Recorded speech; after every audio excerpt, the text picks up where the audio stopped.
ومن يطع الله والرسول فأولئك مع الذين أنعم الله عليهم من النبيين والصديقين والشهداء والصالحين.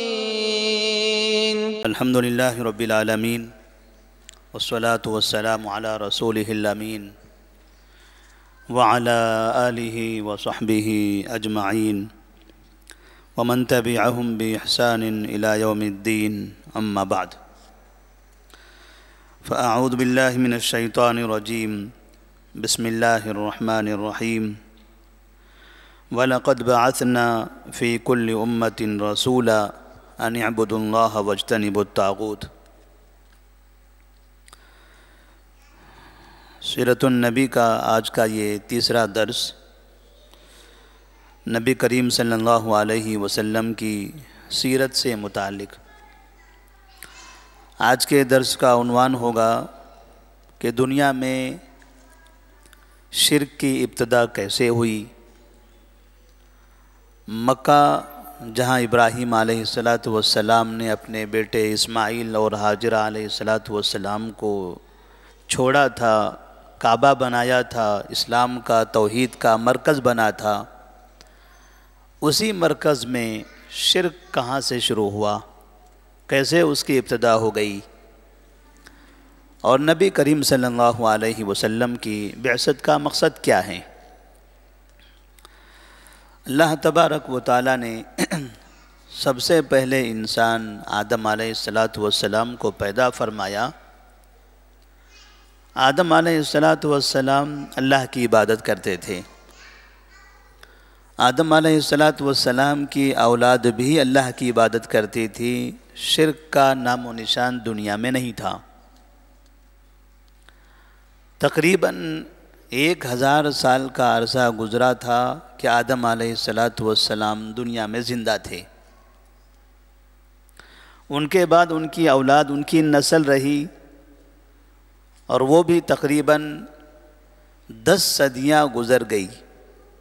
10 صدی کا مطلب ہوا اور 1000 سال، تو تقریباً مسلسل 2000 سال گزر گئے. اس وقت تک بھی دنیا میں کہیں پر بھی شرک نہیں تھا. اس درمیان کچھ ایسے افراد اللہ تبارک و تعالیٰ نے پیدا فرمائے جو اپنے معاشرے کے لیے، اپنے علاقے کے لوگوں کے لیے آئیڈیل ہوا کرتے تھے، نیک لوگ. جیسے آج بھی ہمارے معاشرے میں، ہمارے محلوں میں کچھ ایسے افراد ہوتے ہیں، لوگ انہیں دیکھتے ہیں تو خوشی ہوتی ہے، کہتے ہیں کہ اللہ کے ولی ہیں، یہ نیک ہیں، یہ بزرگ ہیں، یہ بڑے اچھے ہیں، بڑے ایماندار ہیں. لوگ ان کو اپنا آئیڈیل مانتے ہیں، ان کی باتیں سنتے ہیں، ان کا احترام کرتے ہیں، ان کو اپنا بڑا مانتے ہیں. ایسے ہی آدم علیہ السلام کی نسل میں بھی بہت سے لوگ تھے. قوم کے لوگ ان کو اپنا بڑا سمجھتے تھے، ان کو آئیڈیل مانتے تھے. ان کا انتقال ہو گیا، یہ بزرگ لوگ، یہ نیک لوگ اس دنیا سے چلے گئے، تو شیطان نے آنے والی نسلوں کے دلوں میں جو کم عمر تھے، جب انہوں نے جانا کہ ہمارے بڑے فلاں اور فلاں تھے اس دنیا سے چلے گئے ہیں،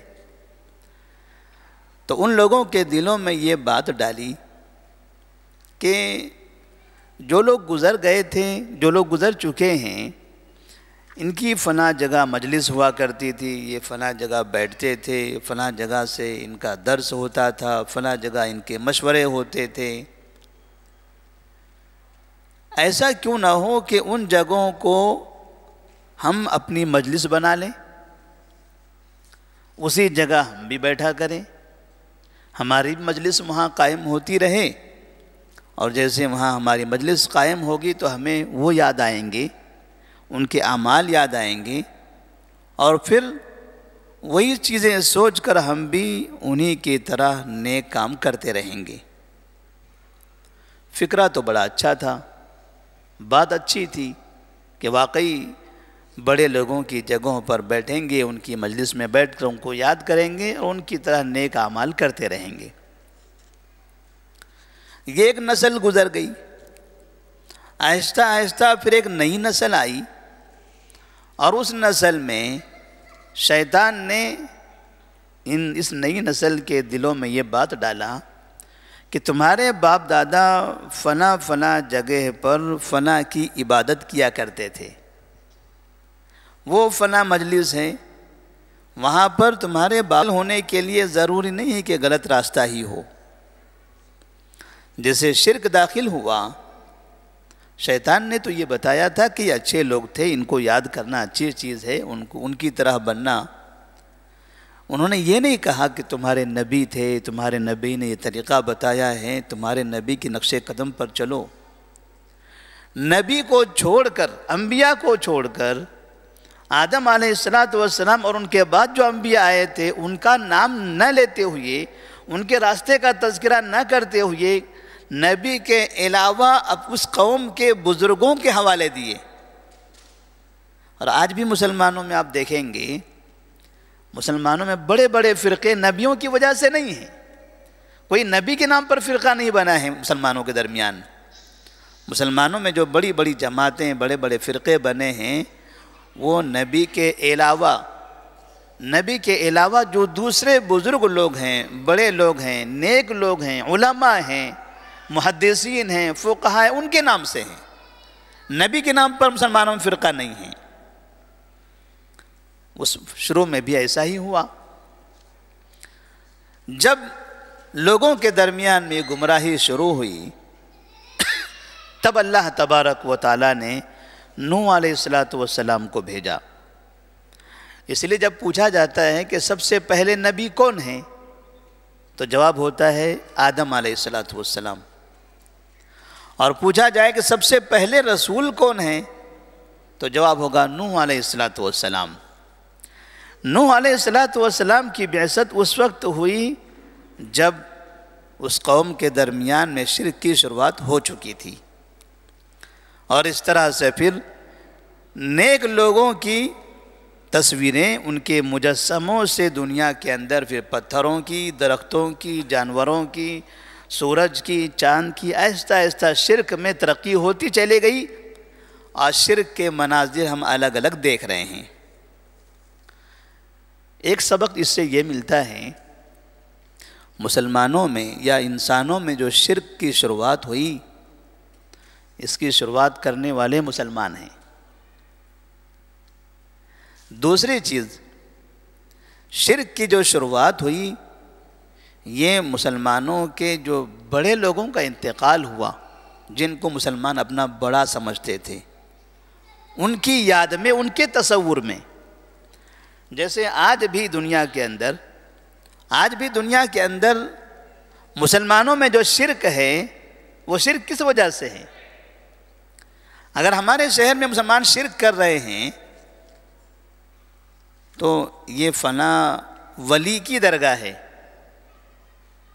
یہ فلاں اللہ والے کی درگاہ ہے، یہ فلاں بزرگ کا مزار ہے، یہ فلاں باہر سے ملک میں آئے تھے، انہوں نے 1000 لوگوں کو مسلمان بنایا تھا، یہ ان کی درگاہ ہے۔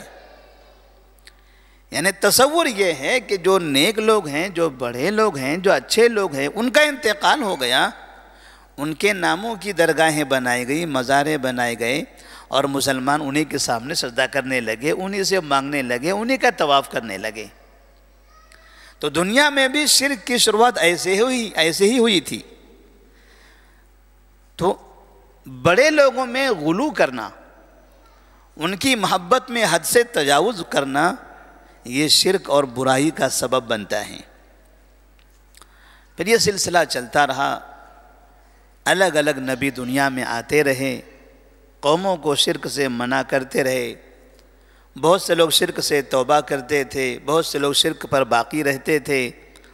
ایک بڑی نسلیں دنیا میں پھیلتی چلے گئی، حتیٰ کہ ابراہیم علیہ السلام بھی اللہ تبارک و تعالیٰ نے ان کو بھیجا۔ جب ابراہیم علیہ السلام دنیا میں آئے تھے، اس وقت دنیا میں توحید قبول کرنے والا یا توحید کو ماننے والا کوئی بھی نہیں تھا، سب جگہ شرک پھیل چکا تھا۔ ابراہیم علیہ السلام نے پھر توحید کی دعوت دی، گھر سے دعوت دی، شہر سے، گاؤں سے، محلے سے دعوتی کام شروع کیا، کسی نے بھی نہیں مانا، گھر کے لوگوں نے بھی قبول نہیں کیا، گھر سے نکال دیا۔ تو آپ نے سوچا ٹھیک ہے، یہ آبادی ہے، لوگ یہاں پہلے سے رہتے ہیں، شرک کر رہے ہیں، ان کے درمیان میں ہم ہیں، ان کو تکلیف ہوتی ہے، ہم بولتے ہیں یہ مانتے نہیں ہیں، الٹے ہمیں مارنے کی کوشش کر رہے ہیں، کیوں نہ ہم کسی ایک ایسی جگہ پر جا کر آباد ہو جائیں جہاں کوئی نہیں رہتا ہے، اور اس جگہ جا کر توحید کا ایک نیا مرکز ہم بنا دیں، وہاں کسی سے جھگڑا بھی نہ ہو، کوئی مخالف بھی نہ ہو، اور وہاں جا کر ہم اپنے بچوں کو، اپنی بیوی کو رکھ لیں۔ کم سے کم میرا باپ، میرے گھر والے، میرے رشتہ دار یہ نہیں مانتے ہیں، تو یہاں رہ کر ہو سکتا ہے ہمارے بچوں پر بھی اثر ہو، ہماری بیویوں پر بھی اثر ہو۔ ایک ایسی جگہ ہم چلے جاتے ہیں جہاں جا کر ایک نئی آبادی قائم کرتے ہیں، نئی آبادی، توحید والوں کی آبادی۔ اس طرح سے ابراہیم علیہ السلام ہاجرہ علیہ السلام کو اور اسماعیل علیہ السلام کو لے کر مکہ میں آئے۔ اس لیے جب مکہ کے بارے میں تاریخ ہم سنتے اور پڑھتے ہیں تو یہ سنائی دیتا ہے کہ ایسی جگہ پر انہوں نے چھوڑ دیا تھا جہاں کوئی بھی نہیں تھا۔ قرآن نے اس کے بارے میں کہا ربنا انی اسکنت من ذریتی بواد غیر ذی زرع عند بیتک المحرم، ایسی جگہ میں نے چھوڑا ہے جہاں کچھ بھی نہیں ہے، یعنی انسان تو دور کی بات ہے، دوسری چیزیں بھی نہیں ہیں، نہ درخت ہے، نہ پانی ہے، نہ کوئی اور ہے۔ اس لیے کہ پہلے سے اگر کوئی وہاں پر ہوتا تو ظاہر سی بات ہے وہ مشرک ہوتا، یہ لے جا کر وہاں بسا دیتے، پھر ان کا مقابلہ ہوتا، پھر وہیں مخالفتیں ہوتی۔ تو یہ جو جگہ ہوگی اس کی ملکیت توحید والوں کی ہوگی، توحید والے ہی اس جگہ کے مالک ہوں گے۔ اب اس جگہ سے کوئی باہر والا آئے مشرک اور وہ کہے کہ تم یہاں سے نکلو، تو ہم کہیں گے یہ ہمارا گھر ہے، آپ کون ہیں ہم سے ہمیں نکالنے والے؟ لہذا توحید کا مرکز آپ نے بنایا، وہاں کے ان کو آبادی، وہاں کے ان کے باشندے بنا دیا۔ اب بعد میں جو آنے والے تھے وہ شرک کرنے والے تھے، وہاں آنے کے بعد وہ لوگ ان کی وجہ سے تبدیل ہوتے چلے گئے، باہر سے آنے والے مشرکین بھی توحید میں داخل ہونے لگے، اور پھر دیکھتے دیکھتے مکہ اور مکہ کے اطراف توحید عام ہو گئی۔ پھر ایک سلسلہ چلتا رہا یہاں تک کہ آخری نبی محمد مصطفیٰ صلی اللہ علیہ وسلم کا زمانہ آیا۔ نبی کریم صلی اللہ علیہ وسلم کے زمانے سے کچھ پہلے مکے میں مکمل طور پر توحید تھی، کہیں شرک نہیں تھا، تمام کے تمام عرب اس علاقے کے توحید پر قائم تھے۔ ابراہیم علیہ السلام کو، اسماعیل علیہ السلام کو اپنا نبی مانتے تھے، ان کے دین پر، ان کے لائے ہوئی شریعت پر عمل کرتے تھے۔ ان کے درمیان میں ایک آدمی تھا جس کا نام تھا عمرو بن لحی، قبیلہ خزاعہ، ایک قبیلہ تھا قبیلہ خزاعہ جو یمن سے آیا ہوا تھا، اس قبیلے کا ایک فرد تھا عمرو بن لحی، تجارت کے لیے مکہ سے ملک شام گیا ہوا تھا۔ ملک شام کے بازار میں اس نے دیکھا وہاں بڑے پیارے خوبصورت طریقے کے بت فروخت ہو رہے ہیں، جیسے آج بھی ہوتے رہتے ہیں، چھوٹے چھوٹے بڑے الگ الگ شکل کے۔ تو اسے ایک بت بڑا پسند آیا،